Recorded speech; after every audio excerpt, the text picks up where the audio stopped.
Hello, everyone. This is Madalina Tudora. I'm an IT specialist, and I welcome everybody that was able to join us today. My background in my current position is as an Assistive Technology specialist. I work for the South Carolina Department of Education. However, this is not necessarily, I don't operate in this capacity today, but I'm here to share resources with you on Google Drive add-ons and specifically on Google Docs. So we're going to go ahead and get started today. Our main objectives we're going to cover in a minute. Before I get to those, I wanted to remember to let everybody know that if you do have questions, go ahead and type those into the chat box. I'm going to try to save some time at the end of this session to address them. If we don't address any and all questions, I want to let everybody know that we are going to email those out within the next week or so. So give us some time and all of your questions will be addressed regardless of if we run out of time or not.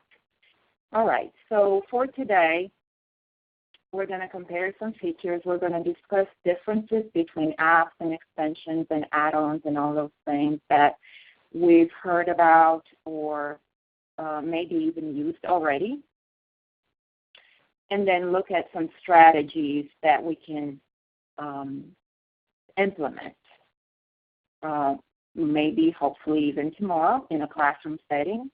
However, some of these you can use outside of the classroom as well. You can use them yourself. It's totally up to you how this is going to help. All right, so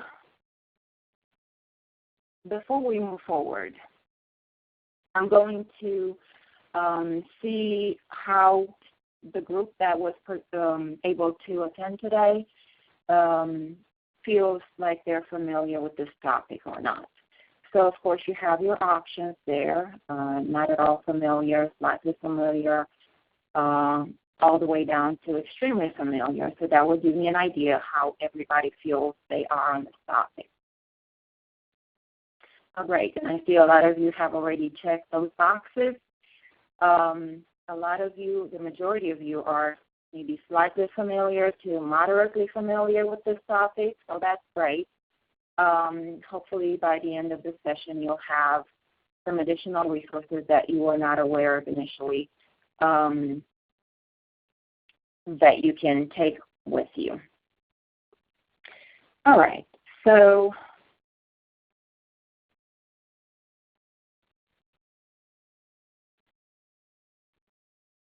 this is what this looks like. So we're going to go ahead and get started. And we said we're going to touch on the differences between Google extensions, Google add-on options, those sorts of things. So add-ons, as opposed to extensions, which are designed to work within the Chrome browser, and also different from apps because apps are standalone. They will always open in their own page, their own browser page.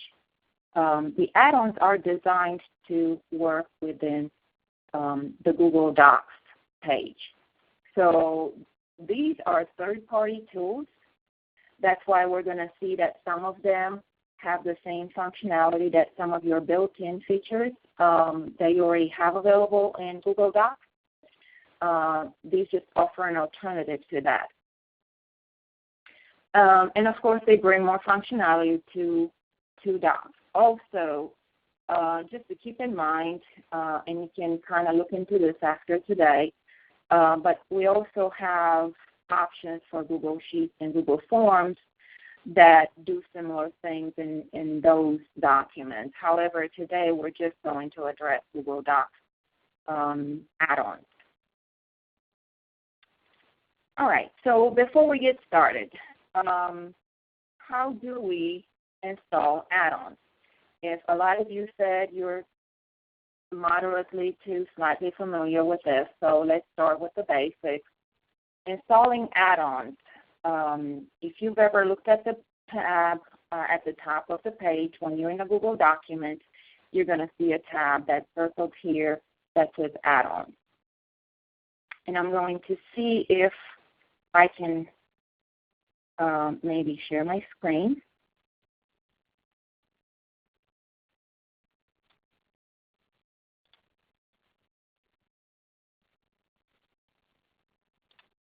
And I have, excuse me here to get to the right page. This is a page I created for the purpose of today's session. So here you're going to look at add-ons on this tab, and let me increase this so that everybody can see it. And as you see here, I have quite a few, and we're going to go over all of these today. But this is a tab where you would go to get add-ons. So if you scroll down to the end, then you decrease the font here. Because I have so many of them, I have to decrease the font just to get to the last one, which is Get Add-ons. So if you click on here, you're going to get this page with a search box, and this is where all your available add-ons will populate. So if you do know what specific add-on you would like to upload to the account, you can just search here.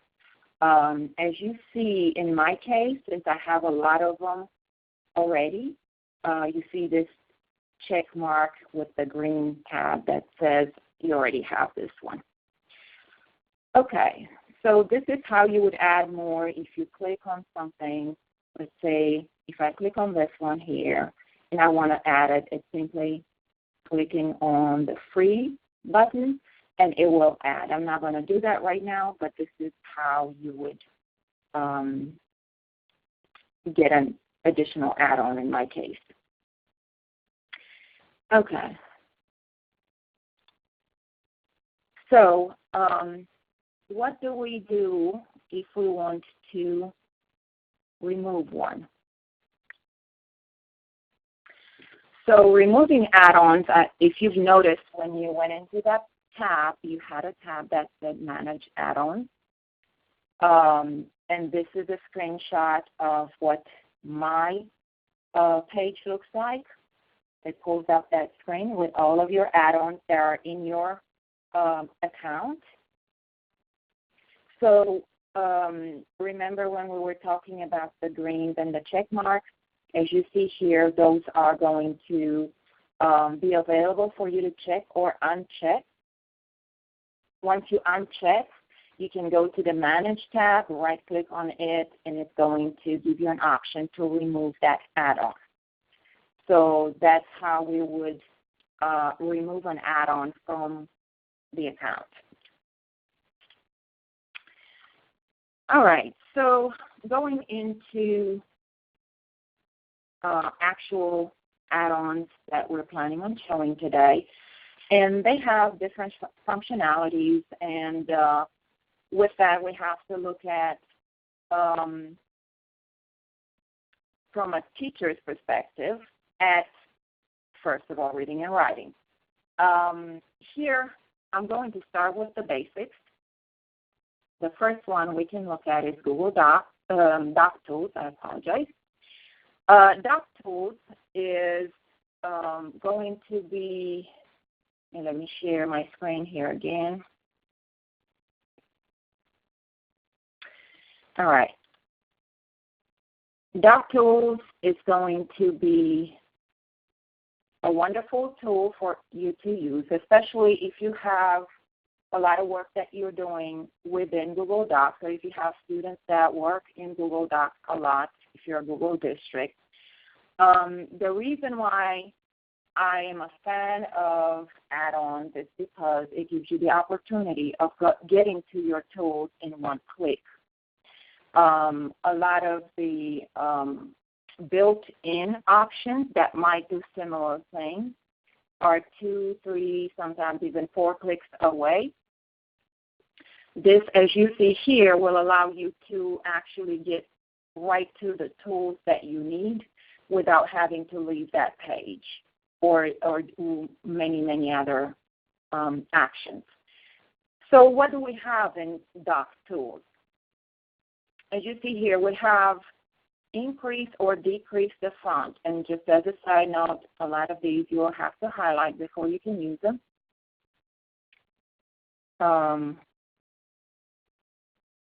Okay, so you see there, it increased the font.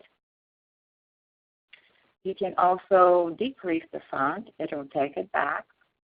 I'm going to go back to my initial document. All right, so let's say we want to highlight this list. We want to highlight this. And that's all we need to do. Also, I wanted to show you here we have different color highlighters. So if you're color coding something you're working on, this is giving you options for that. If you want to erase what you just did, again, make sure it's highlighted and just delete that. All right, if you want to sort, if you have maybe a list, this is not a list that I have here, but if you do have one,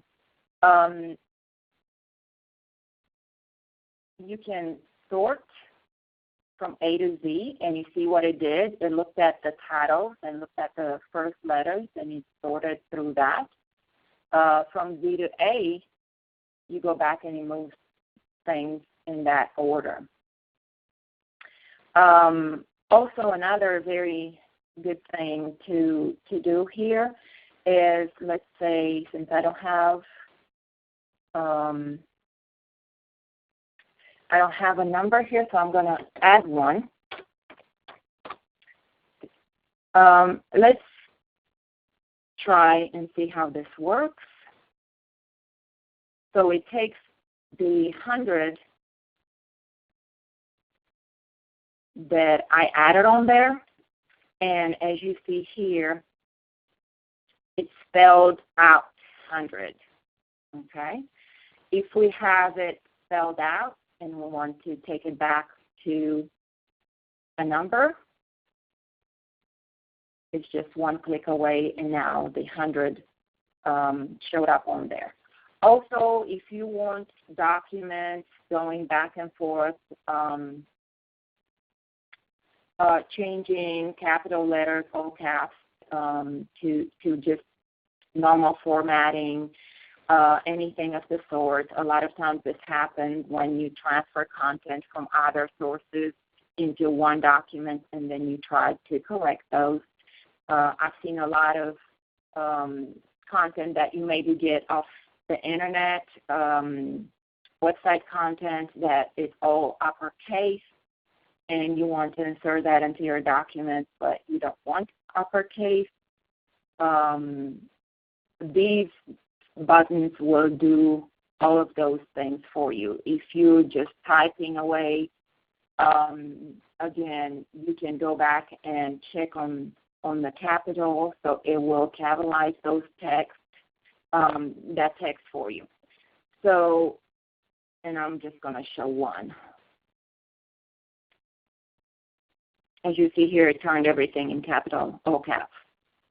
All right, and I'm going to go back. Okay. So that's Docs Tools. Again, great advantage that once you have a child that's in Google Docs a lot, they know where the tools are, so it's easier for them to work within that one page. Another one that is helpful is Change Case. And I'm going to show this one real quick as well.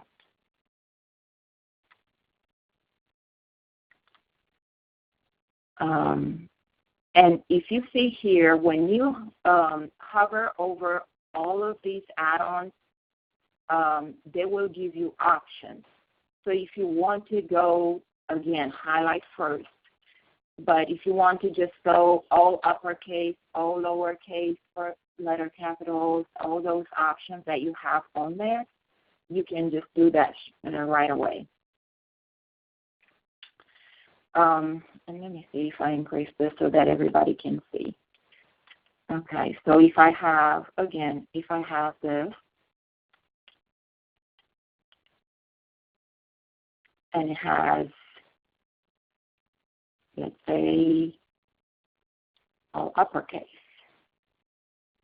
And it might take a minute for it to go there, but here it is. If you want it to stay on your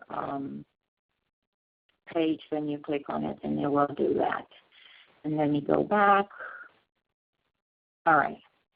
So that's another option for that. A lot of times I find, especially students in a school setting and even adults, they might prefer one over the other for various reasons. So it's nice to have multiple tools, so we all like to have options. Another one that I wanted to show is extensive fonts. If you want additional fonts that maybe are not readily available and built in, we know that Google Docs doesn't necessarily have all the fonts that we're used to using. Here we go. Start. And again, you have to give it a minute. And you can scroll through all of them here and then pick the one that you would like to use and just simply click on it and see what happened. And you go back. And of course, here you have options to sort through these based on date added, popularity, trending, if you're interested in that. But I had it on alphabetical order. Okay, so those are your additional fonts. Another one that, especially if you're already using text help study skills, you might be already familiar with this. If you're not, please look at this. It's doing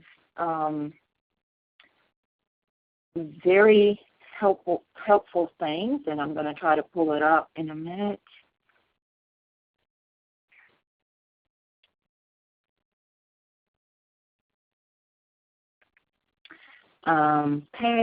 Show highlight tools. All right, so if you're not familiar with this, you'll see you have 4 basic highlighters here, which means I can pick and choose what colors to use. A lot of us, I personally used to have a color coding system for myself. So we can do maybe this, and let's say this is green. Maybe we want to use a different one here. Let's say this is blue.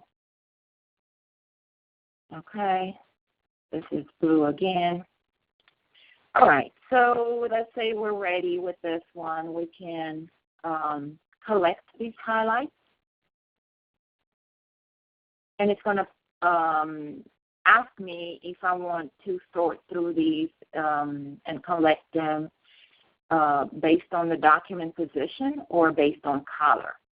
So if you want to gather up all the highlights that are green, you can, if those are relevant. So if you have students that maybe highlight all the definitions in, let's say, red or pink, if you want to collect just the definitions, then you'll have a page. But let me do this. I'll click Select Highlights, and it will create a new page in your Google Drive, and it gives you the link here. And you see what this is going to look like. It pulled only the highlights, and it also tells you, gives you a link with the original document. So if you want to go back and forth between the highlights and your original document, you can just click on this link, and it will take you back to that document. Okay, so I'm going to close this. Oh, and another thing I wanted to mention here, you have what they call hints and tips for classroom use.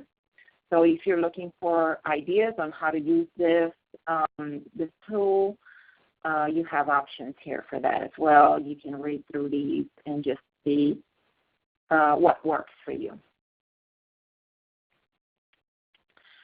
Okay, the next one,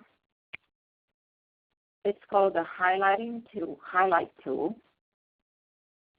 And the reason I show this one, and I'm about to share my screen again, the reason I like to use this one is because if you've noticed, it allows you an option to share your highlights. So maybe if you are a teacher and you want to collect those and share those as main ideas or, you know, main topics, whatever the case may be, you can. But as you see here, you have a default set of highlighters. And let me go back and get rid of the ones that I already had in the document. And the neat thing about this is that it will allow you to edit these. So if you do use them with a student, you can click on the edit box and just label this. So let's say if you know that you're using this for definition,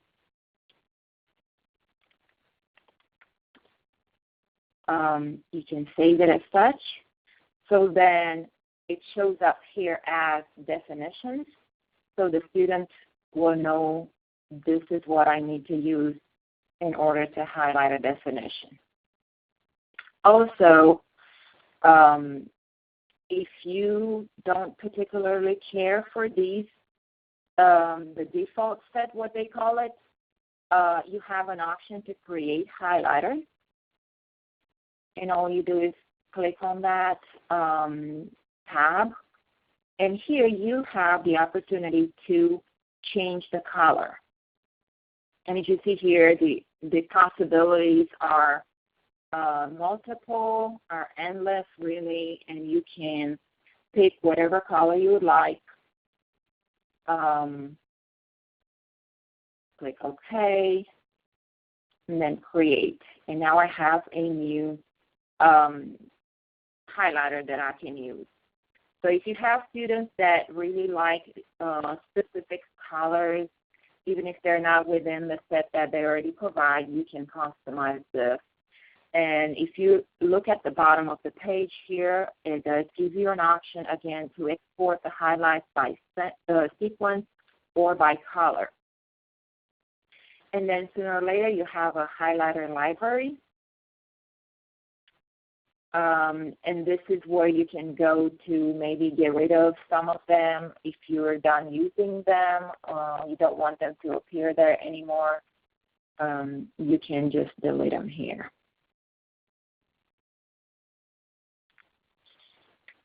Okay. The next one would be Pupil Press. And I see a quick question there. I'm going to stop for a brief second. Can this be used even if you don't have a subscription for Read and Write? I don't have a subscription for Read and Write, and I showed it. So, yes, you can. All right. So the next one is Pupil Press. As you see here, and I'm going to show this one as well.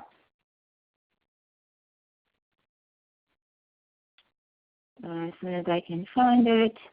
This offers different background colors. So if you have kids that struggle with maybe dyslexia, some of these color overlays might help them read easier or better. If they struggle with a visual impairment of sorts, the contrast might help them as well. If it's simply a preference, you have this as an option to customize the background of a page. And I'm going to show you what this looks like. You simply click on it, and it just inserts that. And you also have a color, a remove color option at the bottom of it. This is the only thing I don't particularly like about this is that you don't have an option to add more colors, just like you did with the previous add-ons that we mentioned. So hopefully you will be able to use some of the ones that are built in. But this is an option for some of your students as well. All right, going to the next one. This one is called EasyBib, and what it does is exactly that. It creates your quotes, your library sources at the end. Let me see. So ideally, if you have, let me go back here.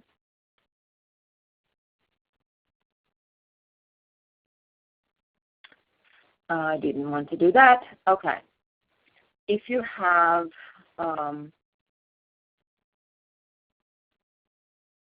sources that you're using during the research, if you're writing a paper, if you have students writing a paper, some sort of an assignment, if you look here, they have options for books, and they can type those in the search box here by title or by keywords. If there's a journal article, again, you can input the keyword here. If it's a website URL, you can also do that. And what I'm going to do is copy the URL and paste it here and click search. And as you see here, it found the source. And if you like that one, you can click select, add it to your document. And as you see here, it pulls it up at the end of my document. So you have a very, and it's all already in the correct formatting, so you don't have to really worry about that. It's one or two clicks away, and it's done for you. Okay, going back. The next one is better word count.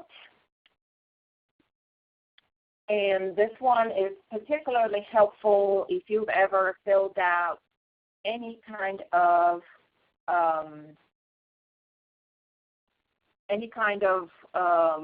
form that requires you to stay within a certain number of words or characters.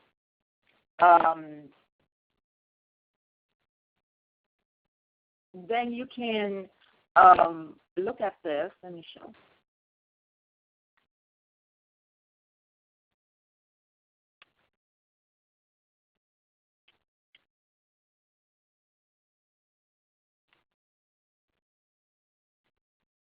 I apologize. Here it was, open tools. This will automatically count the words, the characters with or without spaces.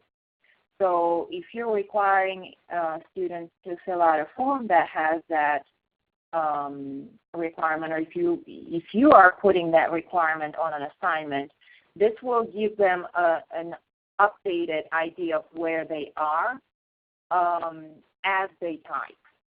So I find this helpful for that purpose. Of course, you have word counts built into Google Docs, but this is a lot easier and just sits on your page, so you don't have to go back and forth and again click different tabs to get to it. All right, so The next one is, the next topic is organization. And of course, a lot of us could use help with that. So here it is for Google Docs. The first one is contents. Here we have, if this is formatted correctly, and I'm going to show you exactly what I mean.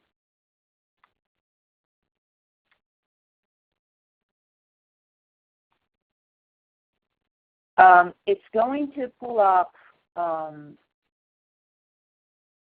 the main headings. So in this case, I have about us and services. Because the selection we have here is heading 1 only, heading 1 to 2, all the way through heading 1 through 6. So if you have that many, you can select that. But I will show you, let's see, right now we have about us and services.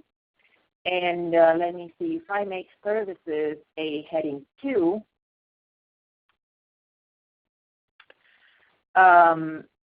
and now I click refresh, it's going to show it like this, with heading 1 here and heading 2 right under it. So you get a content page that's already built for you. Now, this is particularly helpful if you're scrolling through a large document, because it allows you to, as you see here, jump to that section. It's not going to be significant here because I only have 1 page and I'm already here. But if you do have a large document, whenever you click on that particular hyperlink, it will take you to that particular section. All right, and this will keep, hopefully, everyone organized. Another option for that is what we call table of contents. So table of contents will do similar things. I'm not going to show this one as well because it does do similar things. I see somebody said lost audio. Are we still, can everybody still hear me?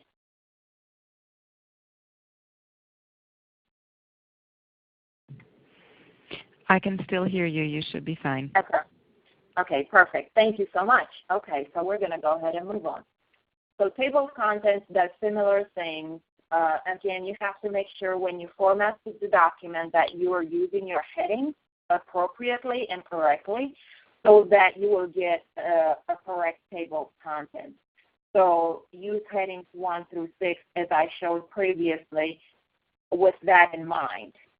So the content, titles, subtitles need to make sense, and then your table of contents will also make sense. It's a lot easier to have that built in. Okay, the next one is Document Navigator. Here we're looking at similar options. Again, you're looking at headings. You have an option to refresh, and that's going to allow you to constantly have an overview of where you are in the document and navigate through pages fairly quickly and easily. The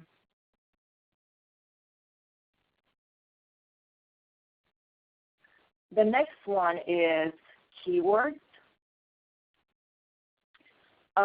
Keywords, and I'm going to try to show.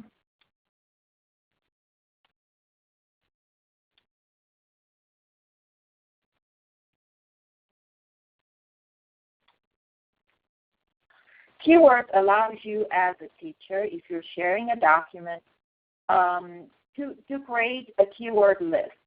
How is this helpful? You can use this for references. You can use this for definitions and examples or key points, main ideas, those sorts of things.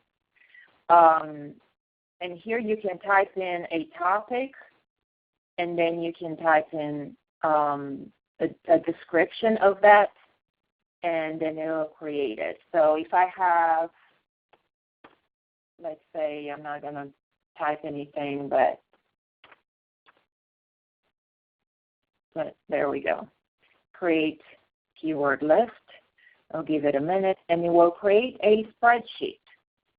So if we're looking at this, as you see here, this is a spreadsheet that you can type into. And let's say, again, first thing that comes to mind, a definition, a keyword, anything here. Let's say this is done, and then I'm going back.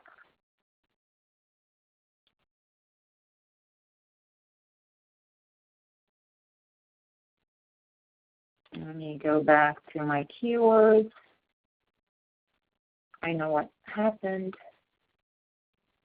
View keyword list.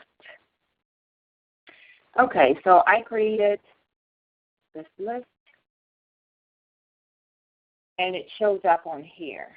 So you can have the student looking at this and have the key points, the definitions, whatever content you input into the keyword list show up as a sidebar alongside your document. Okay, and you can also share that document, obviously, since we're in Google Drive. This particular one is called coded barcodes. And the reason I like these a lot, and I use these quite a bit, is because it allows you to create, and let me give this one the okay. It allows you to create all sorts of barcodes, but I mainly, as I said, use it for QR codes. And here I can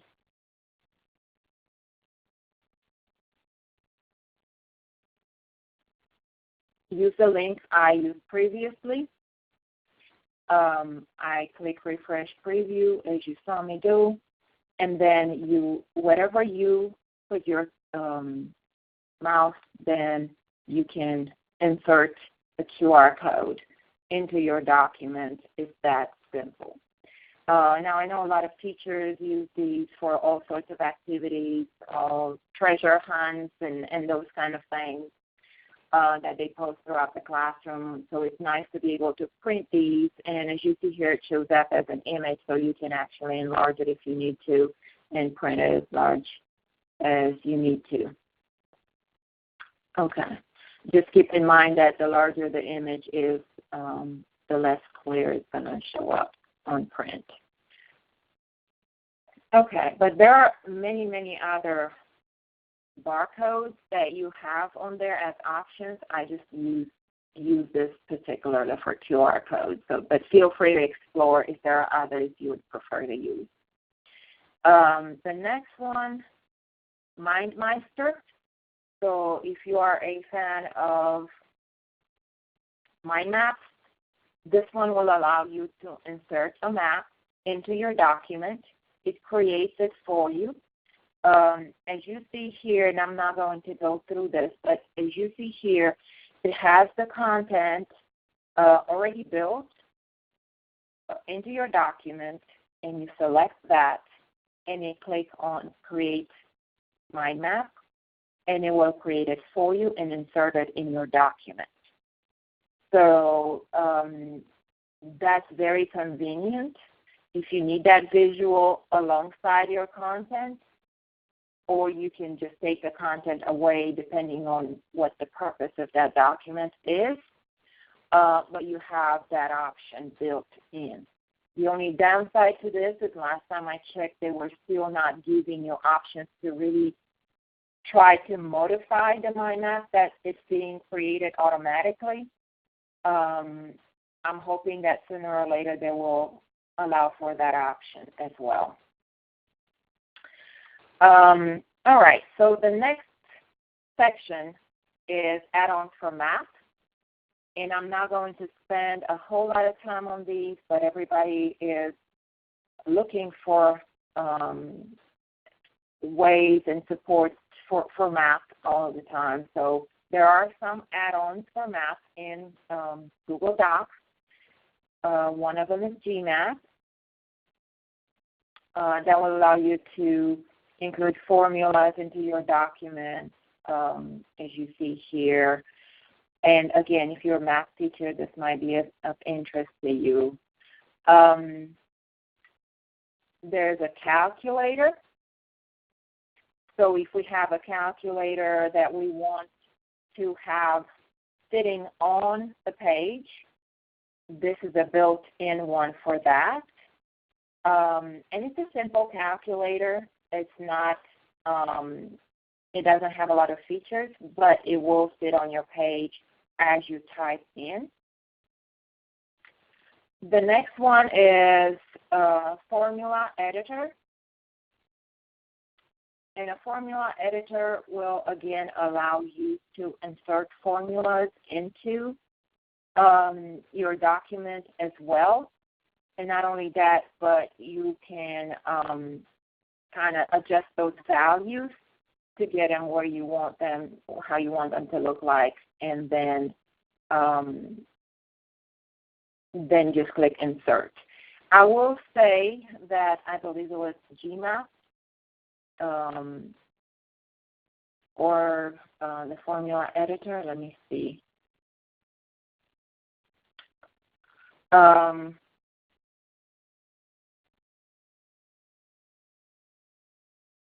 Okay, so this one, as you see here, it gives you different codes. And if you're a math teacher, you're probably not going to be as intimidated of the LaTeX source. It's a computer language, but it's basically how the computer translates that information. Let me see, it was GMap then that I wanted to look at again and show this feature. If you see here, there's a microphone, and of course they have options for advanced. But there's a microphone here that you can use to actually speak into it. I find it's not, oh, and it did hear me, as you see there. Let me exit out of that. It's not always reliable. So hopefully sooner or later the speech recognition will improve on this. I'm sure it will, but I wanted to make you aware that that's an option that's built in, but it's still not ideal. I didn't find it ideal as of now. All right. And if you are attending this session, I'm sure a lot of you either are teachers or work with teachers. So I will share a couple of options for teachers. One of the add-ons is called Orange Slice. It's a teacher rubric. And as you see here, it will allow you to build your rubric right within Google Docs. And it's going to eliminate all those repetitive clicks, and it's going to look professional, and it's a lot easier to use. Let me see if I can show that.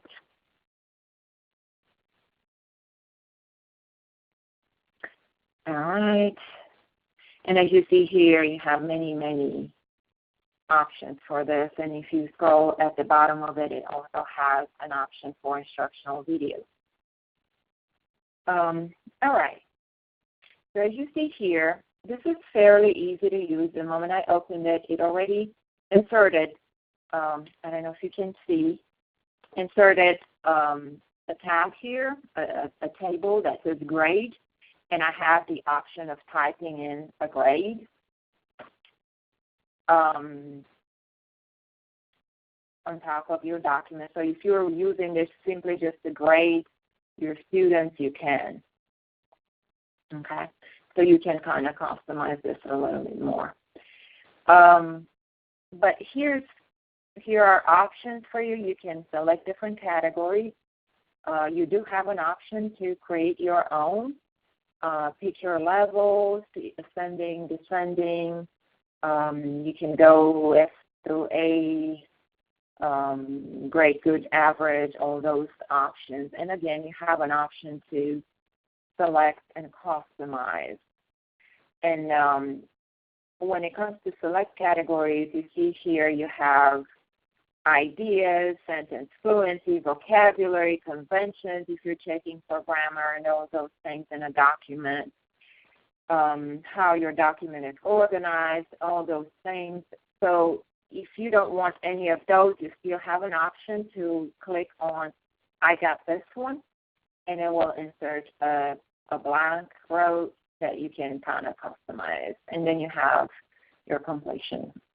So you can, I'm not going to do this right now, but as soon as you check on whatever it is that you want to include, as you see maybe here, it will show up like this once you click on Create Rubrics.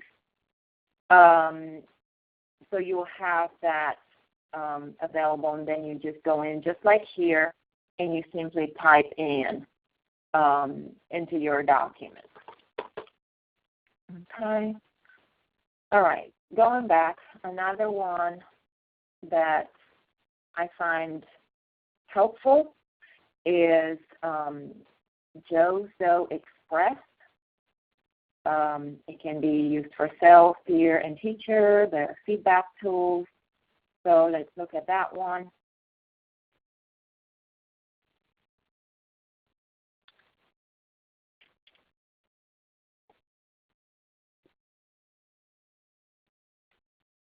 Okay. It might take a minute for this to pull up. All right. So you'll see this monkey looking at you. Once you log in, they do ask you to log in, but it's free. So you do, once you want to create classrooms and add students and all those things, you'll have to create a login. But as you see here, you can manage, and you have classes that you can add. You see the Add button here. You have assignments as an option, and you can add those. So you can manage everything you have in one place. You have your rubrics that you already created on here, and you can add more rubrics. And this is how you would create. Let me cancel this. These are the rubrics that I have, and then you pull another rubric, and it pulls this window up that allows you to create a new rubric that you want to maybe use for that Word document that you're reviewing. And here you can input the name. Mine auto-populates because I already created two for previous trainings, but this is how you would do that. Okay. So going back, you of course can add comments. And here you can look at different categories, and you can just check these. So for formatting, maybe you're looking at quotation missing or bold or things like that, and you can manage those. Okay. Let me go back. Other resources that I wanted to make sure I touch on are PDFSealer. This allows you to take your document and transform it into a PDF and edit the PDF. And you have highlighters, and you have all sorts of tools on there that you can use to edit that PDF that was originally your Google document. There is a tool for speech recognition. So if you don't like the option that's built into Google Docs, this one will sit on the page as you see here, and it does what a speech recognition tool would do. Table formatter, so if you have a table inserted into your document and you want to format that, there's a whole lot of options for that as you see in this image. We're running out of time, so I'm not going to show it, but this is what this does. This one is very helpful because it's a text cleaner. So what this does, it allows you to simply go through your document. If you cut and paste from different sources, you know your formatting is going to be off. This allows you to select the entire document and just remove everything, remove links, remove line breaks, multiple spaces, paragraphs, all of those things, and it cleans the page of previous formattings, and then just it's in one click. So I really like this one a lot. The URL shortener. If you want a Google Doc, you're using a Google Doc, you already have an option to share that. But if you want a short link to send or to use for various purposes, you can use this add-on, which is the URL shortener add-on, that will allow you to create a short URL for your particular document that you're using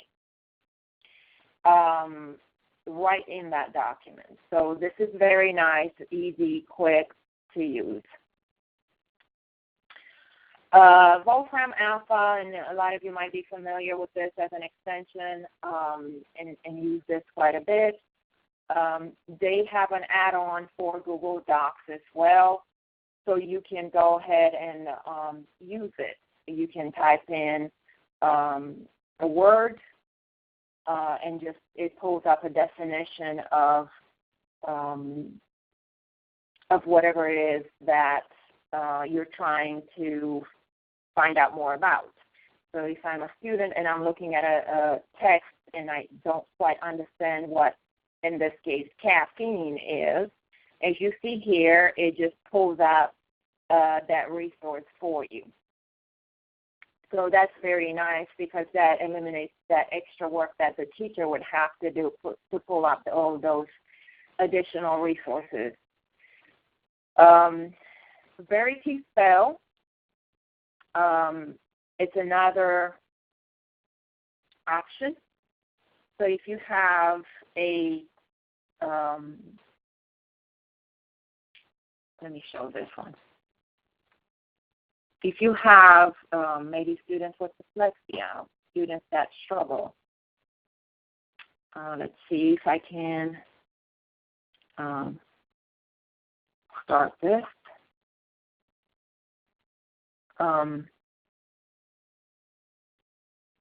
It checks on confusing words. So it will automatically check your document. So if you have a word list, it goes by that. If you don't have it, it'll tell you that it's not in the word list. And then you can look at these to see, because these are alternative options. So right now, it's thinking that SCATP might be a typo, so it gives you examples of other things that maybe I wanted to type here instead. So it gives me that in sentences. So if I would, rather use this, maybe it can on and tell me my trial is ending. You can kind of keep an eye on those. So it gives students a way to check their work and see, is this really correct? And in this case, yeah, SCATP is what I really wanted just to say, so I'm going to ignore the additional examples. Okay.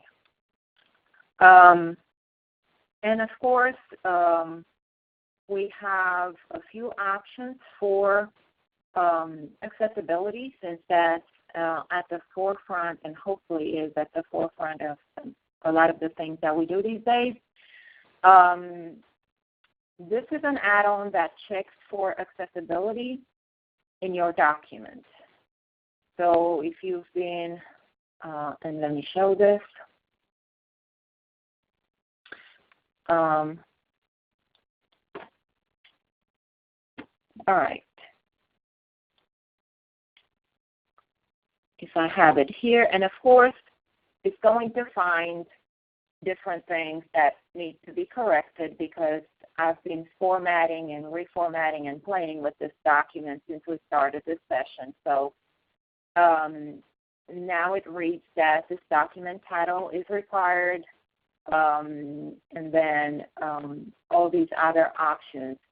What I like about this a lot is that once it finds an issue, then it tells you, it explains that issue. So it says this document does not contain a header or a footer, so you have an option to correct that if needed. If there were pictures here, for instance, this one, document language should be specified. Language is not set. So you can kind of go over these and determine if there are other things that maybe you need to reformat, add, eliminate, all of those things. So, okay, so if you want to look at the document structure, you also have an option here for that. All right, going back, I know we're running out of time and I want to make sure we stay on schedule. The last one is paragraph styles. So this will check all of those for you. And as you see here, if you have a chance to look at this, you will have, just like the table of contents, it looks at headings this time. So it'll give you a list of headings that you use throughout your document and allow you to manipulate those right within that add-on, right on that page. I wanted to make sure we finish on time, so I'm going to start here. But let's see if there are maybe any questions that I can answer. I'm going to look at the background color. Somebody asked if the background color on that add-on was going to print in color as well. I don't think so. I think it functions more as an overlay, but I'm going to double check on that as well. Let me see.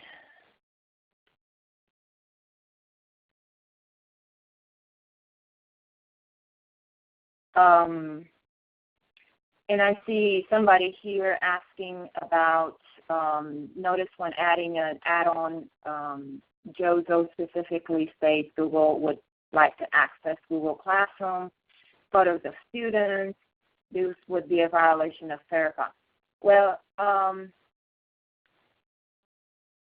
I probably would create this separately. Personally, I wouldn't necessarily allow them to import everything as you have it created. I would try to keep it separate, and that's my opinion on that. But I know we're running out of time, so I'm going to look over whatever questions we did not answer. I wanted to thank you, everybody, for attending, and I'm going to make sure we answer the rest of them. Like I said, send them through email. But I wanted to make sure we stop on time today. And again, everybody, thank you for attending, and let me know you have my email address as well. Or if not, go through Deb. I'm sure we're going to be able to answer all of your questions.